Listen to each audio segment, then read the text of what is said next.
So in order to define these parameters, perhaps it's good to start with an example.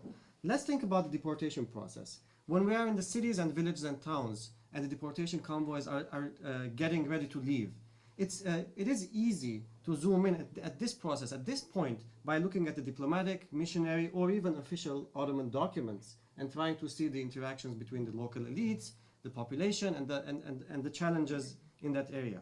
However, once the convoys leave the towns and the villages, it is the only way to really look at the process and see and really be able to tell the history, the story of the deportation, is through the eyes of the survivors and the deportees themselves. So this is where the role of the survivor accounts become crucial. Վերջին նյութերը, որ շատ կարևոր տեղ խաղացան ասենք աշխատանքիս առաջացման համար, ուրեմն Բորսո Բադրիարքարանի կողմէ ավակված պաշտոնական փաստաթուղթերն են, որ այսօր կգտնվին Եղուսաղեմ։ Չեմ մինչև ծայրը երտամ, օքեյ։ Ուրեմն Փետրվար 19-ին մինչև ապրիլ 19-ը, երկու ամիս մոտավորապես, Բորսո Բադրիարքարանը եղավ պարտի սիվիլ տադախազության, երիկ թուրքերու տադախազության ժամանակ, և այս երկու ամիս տևեց, մինչև ապրիլ 8-ը, այս երկու ամսվա ընթացքին, ուրեմն Բադրիարքարանը կներկայացներ այերը, և խառն ուրեմն տադախազեր էին, թե ռազմական և թե սիվիլ, և այս առավելությունով Բադրիարքարանի գործագիցները, միշտ նույն անձեր Ալբոյաջյան և Նուրան, կարողացան ուրեմն տադախազության փաստաթուղթերուն ծանոթանալ և նույնիսկ ուրեմն կոպիներ, օրինակներ Bashtonagan Vaveratvat Sertsekel. Yeah, so this, if you attended Taner Akçam's lecture, this portion is going to be easier for you. Essentially what happens is an important portion of the sources that I have used also pertain to the material that has been collected by Alboyajan and Nurian during the trials of the perpetrators of the Armenian Genocide. This is between February 19, April 8. During this period of 2 months, the Patriarchate was able to collect, make copies of the material, all the material available to during the trials, during this process. Այո, վավերացված ներքին գործոց նախարարության երկրորդ գրասենյակի կողմէ։ So this is yes. So these are actually the documents that have been certified by the Interior Ministry, the second right? It's the second department office of the Interior Ministry. 272 մարտասպանի ծրար կա, այսպես որուն մեջ գրնանք գտնալ ոչ մինակ կանիմը երակիր և այլն, այլ բարձր բաշտոնյաներու կամ ռազմական շրջանակները, վկայություններ ուղղակի կապված ասինչ կավարի կամ մյուս կավարի ոչրակորձական գործողություններու մասին. So this is significant because we have folders about 272 perpetrators of the Armenian Genocide. And these are not folders only including a couple of telegrams, but they also have detailed interrogation material on the officials, civilian officials and military members of the Turkish Ottoman military. And therefore, this comprises a comprehensive documentation of the process of deportation. Ուրեմն ընդհանուր կոմբինեզոն է այս սանազան աղբյուրներու, որ թույլ տվավ, որ կարողանամ այս ընդհանուր պատկերը կազմել. And therefore I was able to provide this complete picture by triangulating these different sources and different documents that were available to me. Ուրեմն արդյունքները ինչ են, սանազան նյութ կա անշուշտ, նախ շեշտեմ, որ կրեթե գրնամսել, որ սիստեմատիկորեն ամբողջ կարավաններ, որ ճամպայելած եմ, տվականները ունինք, որ տաղամասեր կամ որ քյուրերու բնակչությունը կգտնվի մեջը, քանի օքի գար, ինչ ճամփարած են, Իսպաներու անունները ունենք, որ իրենց գարաշնորհտեին, եթե կարելի է ասել, եւ նույնիսկ ամբողջ կարավաններու համար չէ, բայց մեկ մասը գիտենք քանի օքի ճամփայելած է եւ քանի օքի գասնի Պաշտոնական դեղը, այսինքն Ալեբի եւ Անաբադի շրջանները.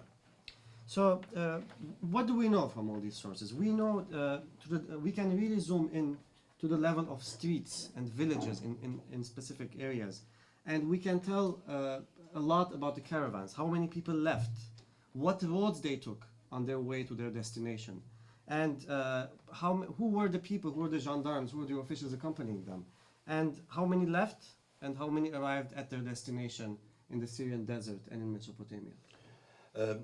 Օրինակի համար ասոր իման վրա գրնանք այսօր բավական վստահելի ցևով ասել, որ արևելյան այգական քավարներու բնակչության 5-10% ասած է պաշտոնական վայրերը. So, based on all this, we can say with confidence that from the eastern provinces, only 5 to 10% of the Armenian deportees actually made it to their assigned destinations in the Syrian desert. Եթե պարտադենք արևմտյան շրջաններու համար, որ ավելի հայկական ամայնքներ էին թրքական շրջանակներու մեջ, արևմտյան շրջաններու համար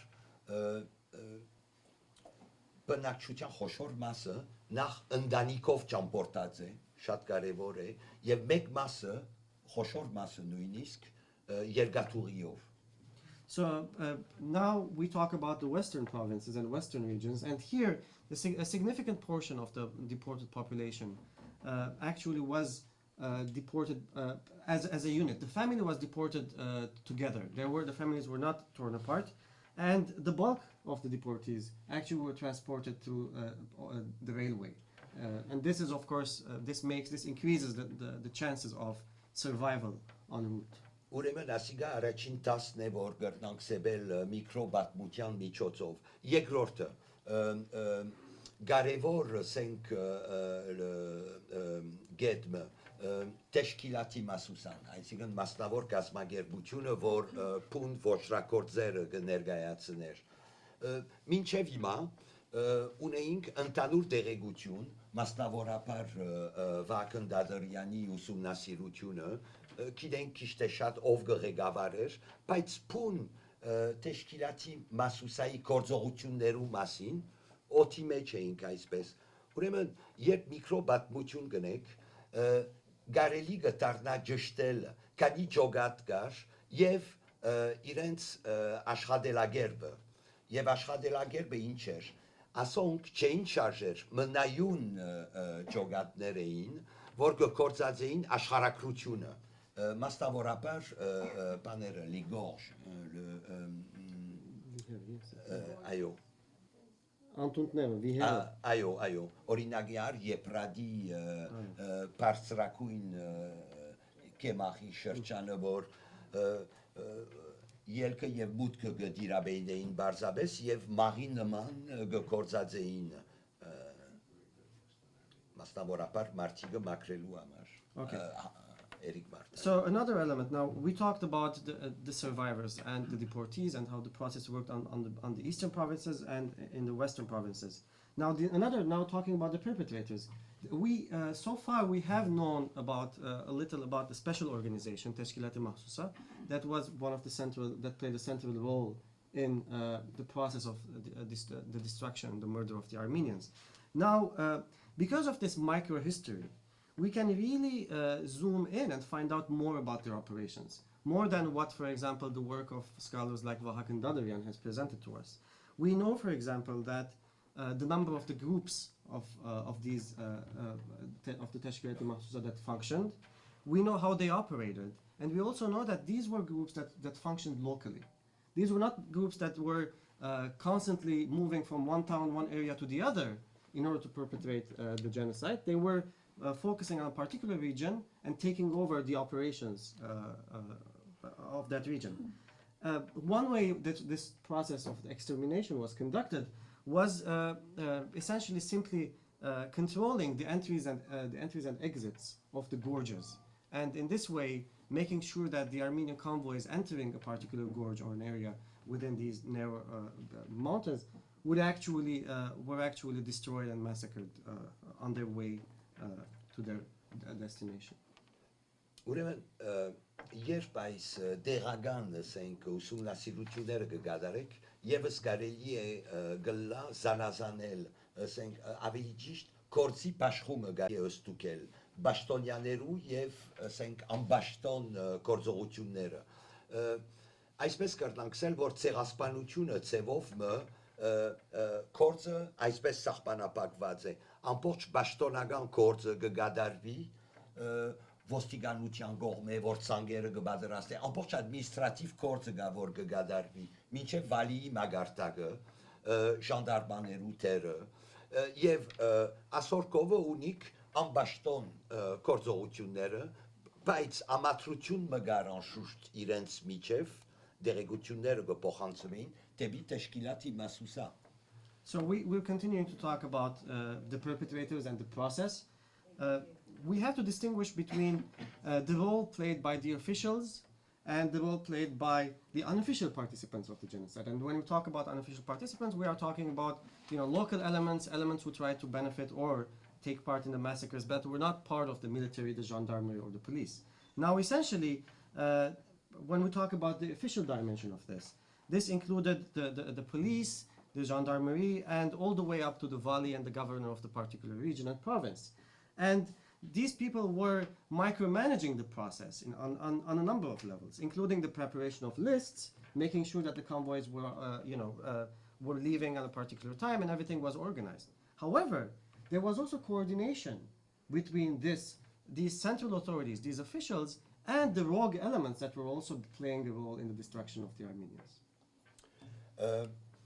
Մեկ կետ մգա եւս որ գարցեմ քիչ ավելի լուսապանեցի գվերապերի կրաված ուրեմն իրերու alors այս մասին քանի բաներս եմ նախ նույնպես ընդհանրապես այս եմվալի մետրուկե տրկերենով գսեն այս եմվալի այս ուրեմն գոմիդեներու մեջ կգտնեին մասնավորապես ուրեմն կադաստրի բադասխանադուն դուր կավակող դոնորեն շրջանի ասկացակ որ բավական լավ կազմակերպված էր եւ եւս շատ կարեւոր գետ է ասիգա դեղական երիտուրք կլուբերու նախական կամ կարեւոր ասենք անդամները որ առաջիններն էին ընդհանրապես որ գօգտվեին այս ասենք Talanen. Yes. So another aspect that I tried to shed light on and really go into detail with is the issue of abandoned properties. What is referred to euphemistically as abandoned properties. As you know, these were essentially stolen properties of the Armenians. And the process of the confiscation and the theft of Armenian property was also organized centrally and had with a heavy presence of officials. These officials include the responsibles for the cadasters, tax collection executives, as well as the heads of the Young Turk clubs in these particular regions. And of course, these were the people who benefited the most from the loot, and therefore, had a lot at stake in this process.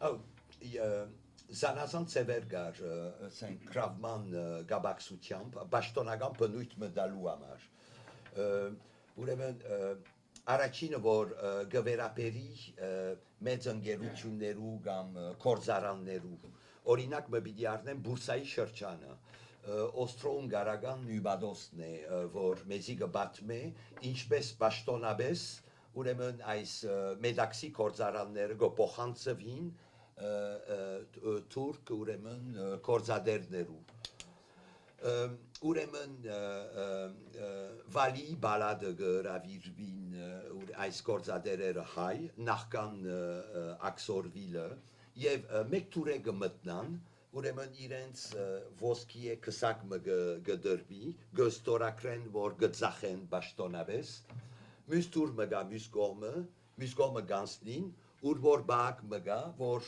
այս դոբրագը, ոսկե դոբրագը գարդե եւ նորեն գետրոնական սենյակը գդանի, որբեսի աչորդ գործադերը կա, բան է, մինչև այսօր կարծեմ թրկական օկեպանության մեջ այս ադմինիստրատիվ օկեպանությունը գիշղեգոր, ասիկա առաջին մեթոդն է խոշոր ասենք գործողություններու համար.